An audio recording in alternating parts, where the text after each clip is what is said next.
Hi, this is Richard Odom speaking to you from high atop the Sawtooth Mountains in beautiful Sun Valley, Idaho. I'm here today to give you some explanation of a conference call class I give throughout the week, and I'm joined by people from all over the United States, actually people from all over the world. I'd love you to be one of them as well. It's an audio, with a phone number and an access code. I'll slip into your living room and talk to you for an hour on those days. I wanted to give you an introduction to some of the things I do here, let you see some of the postures I might include. I'm really careful. First and foremost, I want to get you through this safely. When you finish, I want you to feel really, really good. It's pretty unintimidating, and you don't have to jerk your head around looking for the visual. In this case, just listening to my voice is very powerful, very empowering. My instructions are pretty clear, I enunciate pretty well, and I find that the explanations will take you in and out of these postures with ease. If something doesn't feel right, I tell you, just don't do it. I give you plenty of other things to do, and by the time you've completed the hour and maybe done the class several times, you'll come back to those ones that were challenging you before. Either you couldn't slip into them or you didn't quite understand what I meant. You will by then. So let me get started with this. I so often do. I get you off your feet and onto your back, and it makes it very accessible to a large cross-section of the population. I have you lie down onto your backs. I have you gather your knees to your chest. You hold your bent legs with a loose grip. You begin to rock side to side, massaging your lower backs. It creates a rhythm and a repetition, and it's real magic in that it will affect the way you're using your mind's attention. Rhythm, repetition, and rhyme, they all do this. And cultures, religions, philosophies have used this forever to create a slightly altered state of consciousness. Put you into what I call light trance, an alpha frequency, sometimes called the realm of children, in which you open yourself to inspiration, intuition, and instinct.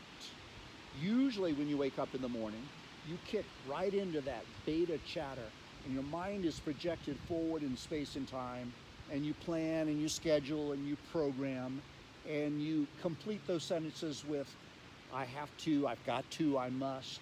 You know how it goes. And the big one, the very big one, I want, I want, I want. Well, the rhythm and the repetition will pull you out of that, slow down the frequency, and leave you more open to that other form of information I just mentioned. Now stop rocking and release your left leg out onto the ground. You'll still have the right knee. Feels really good to your back because it opens the back to the mat underneath you. Move the knee a little bit to your right, chin down, and pull the knee up towards your right shoulder, sticking the right heel out. And then you begin to gradually pull down on the knee, simulating, imitating a very, very high step.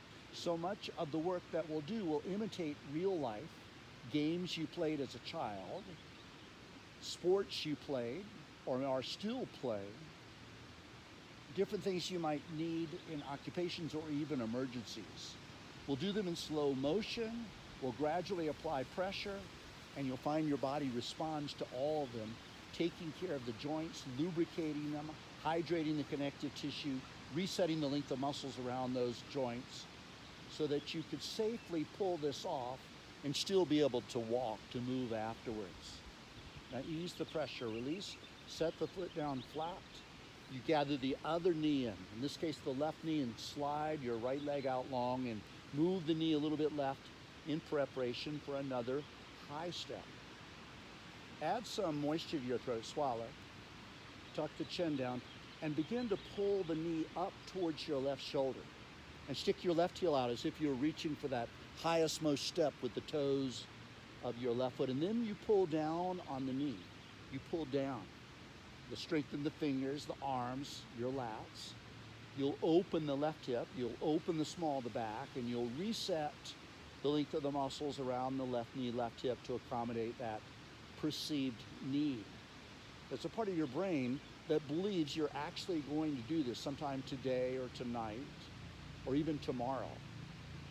It will set and reprogram the subconscious mind, create a muscle memory that will sustain itself for the next 24, 48 hours. Ease the pressure, release, set the left foot down flat, slide the left leg out long, shuffle your hips. It feels like your legs have grown longer. Well, they have.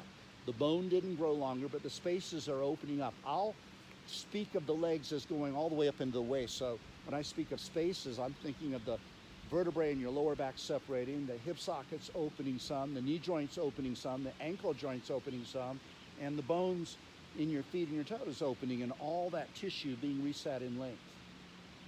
Takes the pressure off the nervous system, legs relax, and when the muscles relax, the pipes dilate, they open up, and healing agents, nutrients flow with greater ease from one end of the body to the other. Now, bend the knees up, feet flat, push down through the feet, elevate your hips up, swing your right arm overhead to the floor behind you. I'm going to guess that many of you are right-handed. You're probably going to be a little more limited in this right shoulder from repetitively doing something for years, like throwing a ball. I did with my right-handed arm over and over and over. There's some scarring there, scar tissue. Swing the left arm overhead as a form of comparison. I find that my left-handed arm is touching down more. If you're left-handed, it's going to reverse. You're going to have more room through that right arm, right shoulder, and you're going to be a little more limited in the left shoulder arm range. Now drop your right hip some. When you stride forward, your hips rotate a little bit. Move the hips off center to the right a little bit. When you stride forward, you have to load the opposite leg. This allows my right leg to step out if I was walking. I want you to turn your face to the left. I'll look into the camera. And then push with the distant left foot. I'm imitating my foot striking the ground. And I finally notice that it impacts the opposite shoulder. Every step you take slugs the opposite shoulder. There's some good reasons for knowing that. I'll talk about that another time. Cease pushing and turn your face to the right and bring your hips back to center and drop your left hip. It's like sand sliding off the side of your lap. It feels good to your back for a moment. Also move your hips off center to the left and then push with the distant right foot and feel that impact not only where the right foot meets the mat, but in your left shoulder. And then cease pushing. Relax your toes, bring your hips to center, level the hips, re-level them.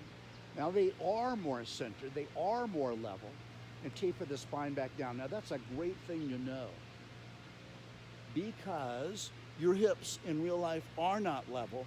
They rotate, they tilt, you go about your day, loading that imbalance. It's translated into an imbalanced back, and then you reinforce it day after day, week after week, month after month, year after year, decade after decade. You start having all kinds of problems with your back. You'll say, I did something to my back.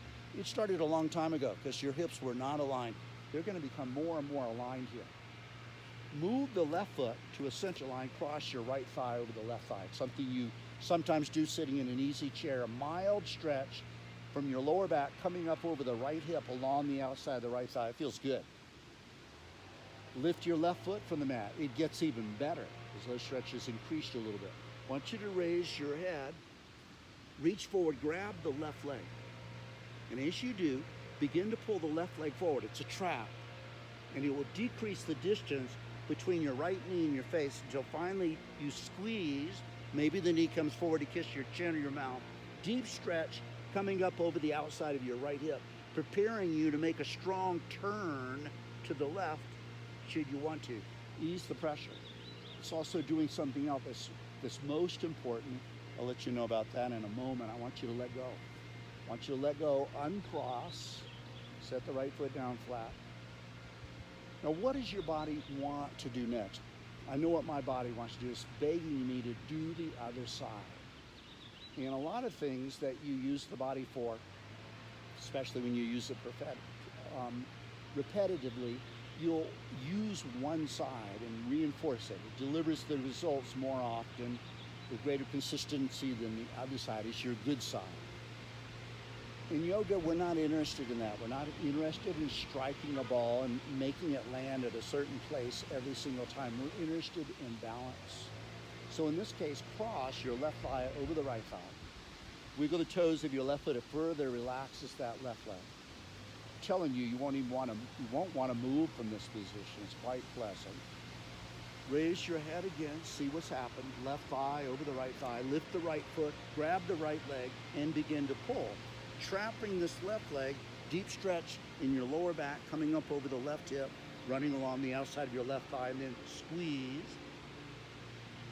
Ease the pressure, head down. Release. Set your right foot down flat. Uncross.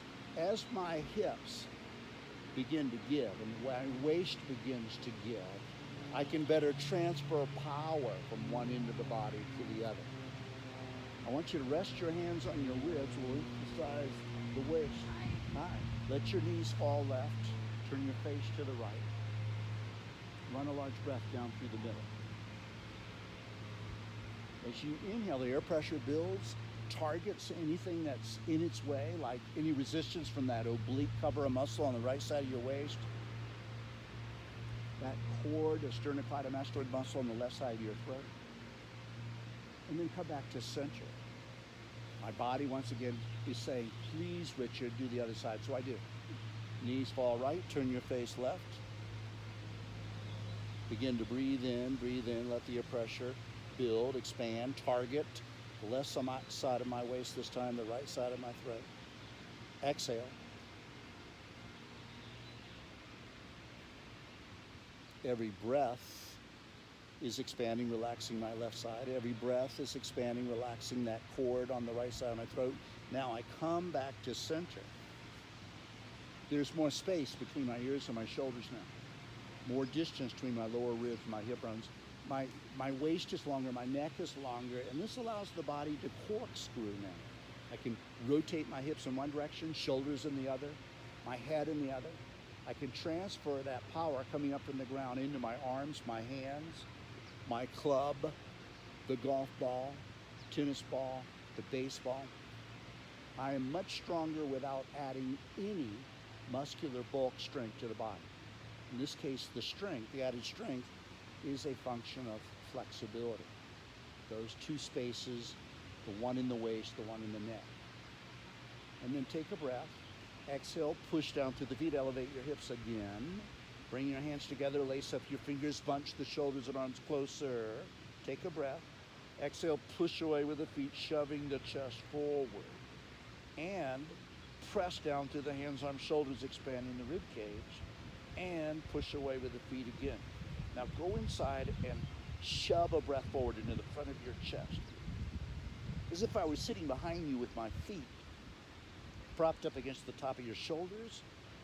I push my feet into your shoulders, reach forward with my hands, and literally pull your breastbone out and away from your lungs, compensating for the number of hours you're sitting slouched over a computer, a steering wheel, a meal, a book, a cell phone, a laptop. Bring your hips down 3 inches and lower your right hip. It'll buy you a little more time in this bridge. Feels good to the back. It's only for a moment. Level the hips.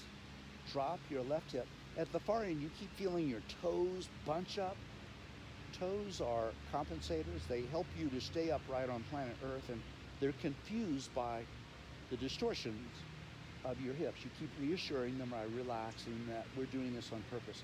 Level your hips, undo your hands, taper the spine back down onto the mat. Roll the back out, hips down. Yes. Slide the left leg out long, slide the right leg out long, and it'll feel good to take the pressure out of your feet, wiggle the toes, minimize the muscle tone in your legs. And raise your head. Now, I could curl up, reach forward, grab my feet. I may have you do that in a moment. And pull to stretch the back. That's pretty aggressive, and a lot of people overdo and create a little bit of tissue trauma, and their back burns for the next 3 days. Here's a very gentle way to shorten the back, to stretch the back. You shorten the front. Your favorite muscle, your abs, the abdominis rectus plate. You raise your arms a couple of inches off the floor. You'll feel this in your upper back, stretching it. Reach forward. 1, 2, 3, 4, 5, 6, 7, 8, 9, 10. On an angle, it'll reach into the middle of your back. 1, 2, 3, 4, 5, and straight up. 1, 2, 3, 4, 5. On an angle again. 1, 2, 3, 4, 5. Straight up once more. 1, 2, 3, 4, 5. Come down. Now you may be saying, gosh, Richard, what are you doing to my neck?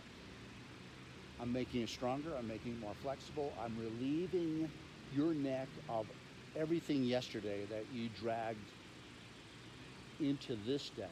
It doesn't belong. But that stuff is interfering with the flow of strength through the neck to support and maneuver the head. And that's what you're feeling. And as it decreases, this will get easier to do things with your head. Now I want you to gather the left knee and the right knee and cross your ankles. Raise your head. Spread your arms out. Surround your legs with your arms. Some of you can interlace your fingers. Do so. Some of you, you're not ready to do that yet. You need a belt or a little length of towel and you can hold, because I want you to press your knees out against the break of the arms. It'll pull on the arms, the shoulders, broaden your back, and then you squeeze the knees close to the shoulders, forcing everything behind you into a curve. You may lower your head down. I know you're struggling there. Pulling with the right hand, you'll roll out towards your right elbow. Pulling with the left hand, roll out towards the left elbow. Now there'll be lots of variations here. Some of you can easily go from elbow to elbow. Some of you, if you tried to do that, would roll all the way over onto your face and break your nose. So, do what you can. You're massaging a larger cross-section of your back now than you could a moment ago. And you're taking that which doesn't belong there.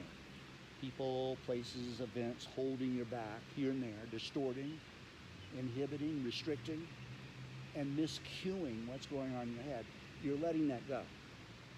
Now, a lot of it won't let go, but you can at least spread it out more evenly, creating a state of yoga throughout your back. And then come back to center, recross your ankles, take the back of your thighs. For most of you, this will be appropriate today. You'll rock and roll up. A few of you need to turn over onto your side and help yourselves up with your hands and arms more gingerly. So, here we go. If you're gonna rock and roll with me, you just suddenly use your hands, bend the knees, thrust the feet down, pull yourselves up to a sitting position. You'll come up sitting cross-legged and let a curve begin to form up into your lower back. It'll reposition your head and shoulders over your hips. This is interesting because so many of us are spending time over computers now. We're caving in. Kids, same thing. Looking over that cell phone for long periods of time. The head's coming forward, the muscles are developing that way. Also, a lot of us are starting to breathe improperly through the mouth, and it creates tension in the neck and it juts the head forward slightly. So, as you come, invite that curve into your lower back, let the head, pull the head back slightly. Now, a few of you are sitting like this, just like this. Your knees are way up here. And it's really hard for you to sit upright. You need a pillow that will elevate your hips some. Ideally, you would put a cushion that it would elevate you up to the level of your knees. And then you could sit there like any monk for a long period of time if you condition the rest of the body. I shouldn't say like a monk, because they can do that for hours, okay? I'm not expecting you to do that at all. You're sitting here in an upright position. I want you to bow your head. You may close your eyes. Move the chin, the nose, the face, back and forth, back and forth, back and forth. They'll feel so good to the nape of the neck. When I spoke of people, places, events getting into your back, in this case, the back of the neck, it's people that so often get into the neck. Stop. It's as if you would open a small window there. You can visualize some fingers coming over the window ledge, then a head appears, and then a face, and then you see someone climbing out of that window and leaving you. Good. They don't want to be there, and it doesn't feel comfortable to wear them there. Now, open your eyes and look out over your left shoulder. Look over your left shoulder. Bring your shoulders and ribs and waist around to the left. Drop your hands and arms down. Sit up a little taller. Twist a little further, more comfortably so. Now hold that and turn your face and eyes to the right. Lift the breastbone, push through the fingers of your left hand, and then look back over your left shoulder, twisting even more left. You're literally wringing the blood out of the back. It's having trouble, oxygen-rich blood moving into the back, but it's building up, backing up around the perimeter of the back. And we can let it all back in and re-soak all those tissues for its therapeutic value by coming back to center. You just cascade down your backside. It's like a waterfall, and all those muscles drink it up. So does your spinal cord, by the way. When the spinal cord gets more oxygen, you feel this wonderful sense of ease washing down over your face. Now change the order of your legs down below. Reset the curve into your lower back. Drop your shoulders, relax your belly. It'll be immediately easier to breathe as you relax your belly. Bow the head, your eyes are open this time. Now look out over your right shoulder, head level. Bring your waist and ribs and shoulders around to the right. Sit up a little taller, twist a little further right, a little further right, a little further right. Now turn your face and eyes to the left. Here's the reversal. In sports science, we call it a reverse stretch reflex. The reflex that went off pretty early if you're a golfer or a tennis player or a baseball player, prevented you from going any further right, went off, and when we turn some of you in the opposite direction, you've got muscles, nerves turning left, muscles, nerves turning right, and some in between that don't know which way to turn. Which way are we turning, guys? Left or right? Would you please make up your mind? Yes, we shall turn everything to the right. You look back over the right shoulder and everything gives and comes around to the right further. Come back to center. You untwist all those vertebrae, they separate, and you're sitting here a little taller than you were. Your back is getting more oxygen, the spinal cord is getting more oxygen. You feel the sun, wonderful release down your face. Now, I'm gonna have you come up onto your hands and knees. Why don't I have you turn around onto your hands and knees, just like so. I'm gonna have you go down onto your right forearm, your left forearm. That'll be mercy to some of you who have inflammation in the tissues there in your wrist. If you go down on your forearms, your elbows, you're more enabled here. You can bring your hands together in a prayer position, curl your toes underneath you from behind, and lift your knees, your hips up into the air. You're in this V shape. Now look back at your feet, pressing your heels downward. There's a line that goes across each ankle. It should be level. Don't let it tilt inward nor outward. Level it off. Bend the left knee some. You'll accentuate the stretch up and down the back of the right leg. And then switch, bending the right knee. It may burn a little bit. If those muscles are tight, they will rebel. They don't want to be resetting. Like, stay with them for a moment, and that burn will decrease. Now let the right knee, the left knee come down. Uncurl the toes. Overlap your thumbs so you can hold your palms together. Look at your hands and begin to move your hips back towards your ankles, your heels. Your hands staying where they are. Your arms will have to straighten out to allow you to go back further. See how my wrist is broken on the mat? Lift the wrist up so you tilt the little finger side of the hand to the floor, to the mat. Continue to move your hips back towards your ankles, your heels, and let your head come down between the arms, resting your forehead on the mat, or something close to that.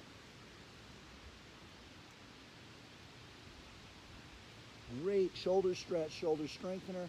Unlap the thumbs, turn your palms to face down, spread out the fingers, pull each hand in an inch closer, and then push with the left hand, push with the right hand, push with both hands, and then come up onto your hands and knees. So we're back where we initially turned around and came onto our hands and knees before we went down onto our forearms. Now, lift the tailbone, push down through the ribs, look up, inhale, exhale, and round. And buck this cowboy off your back. Then I want you to bend the arms, push your hands away from the mat. You'll come up onto your knees, your shins. I'll turn and face you for a moment. Once you spread your arms out, pull them back some. 5 minutes. In front, gather your right arm underneath the left arm. See what I've done? Right arm underneath the left arm. Bend at the elbows and bring the hands together. I'm going to overlap my thumbs to keep my hands together. Center them in front of my face. Lift the chest and drag the elbows down. Strong pull over the front of the left arm shoulder. And then when I let the chest cave in and I round forward, that stretch goes around the shoulder, over that left shoulder blade into the middle of my back, front to rear. Come back up. And then unwrap. Take that same left hand and arm to the rear. And work the hand up between the blades. Reach skyward with your right hand and arm. Bend at the elbow and try to connect. Or you can take a cloth, hold it, a strap, a belt, and bend at the elbow and lower it down and grab, hold. So you end up looking like this, one elbow high, one elbow low. You try to work that right arm behind the head. So that's a great stretch to the lats there.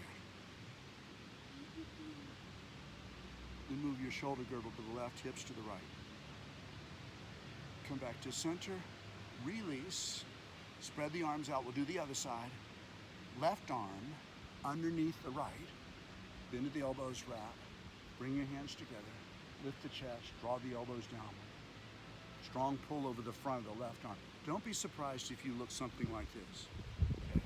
Especially you men who have really abused your shoulders and some of the impact games you've played. But you can begin to create more and more room. Let your chest cave in, wrapping that stretch over the right shoulder. Then come back up, unwrap. You'll take your right hand arm to the rib. Again, because a lot of you are right-handed, you're gonna be tighter. You're gonna be more challenged on this side. So you work with what you bring to the table. I always say I would love to be able to have you step out of your body and into someone else's and practice in their body and see if you could progress as well as they were with who you are. Reach skyward, bend at the elbow. I know that I could get into your body and make more progress. And you know why? I would be gentler with your body than you are. Your body would relax into my direction and I would end up going a little further. So you're up way high. If you move off to the side, you get a great stretch into the lats on that left side of the waist. We could have done that on the right side as well. Come back to center. Release. You feel really awkward. Roll the shoulders a couple, 3 times. Vigorously shake that out. And whatever was seeming flaming is carried away immediately. Got more give in your shoulders. We're coming into the end of this explanation. I'm going to take you down onto your backs to finish. I want you to lie down again. When you do anything, do it slowly, deliberately, consciously. And it'll end up being more graceful. It's something you bring to your practice that you follow everything you do with your full mind's attention. Shuffle everything comfortably into the mat. Cross your right ankle over the left for a moment. Interlace your fingers over the chest. Turn the hands inside out. Swing them overhead to the floor behind you. We just worked with the shoulders. Can you raise your head? Can you lock your arms through the elbows? Is the little finger side of your hand still down? There are going to be varieties here. Bend at the elbows, head down, return your hands to your chest. It relaxes a lot. Now uncross your ankles. Shuffle your hips, wiggle the toes. Drop your arms down at your sides. Push your chest out so it arches, hollows. I could slide an arm or two underneath you. Palms facing up, slip the shoulder blades in a little closer to each other to further open the chest and shoulders. And then let the chest, the arch come back down, shuffling everything comfortably in the mat, wiggling the toes at the far end, and then stop the toes. Slide your eyelids over your eyes like blinds, window shades. And then swallow. Relax your jaw, your mouth, your lips. Go down to your hands and relax your palms, the back of your hands, your fingers. Finally, go down to the soles of your feet. Relax your heels, foot soles, insteps, and the ball and toes of both feet. Let them relax, relax, relax. Eyelids closed, palms facing up.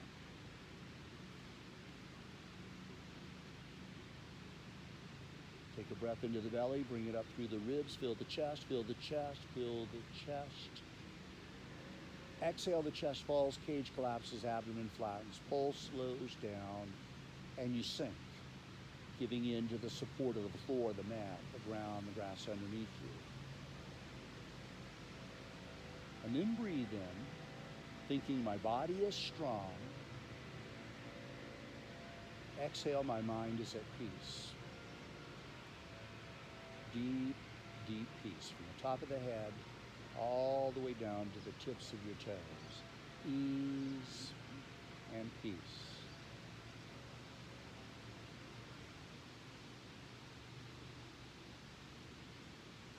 And when you are ready, you may sit up slowly, and you're free to go. Nice class, everyone. Please join me on my free conference call class. I have the code to get in at the end of this selection. Thank you very much, everyone.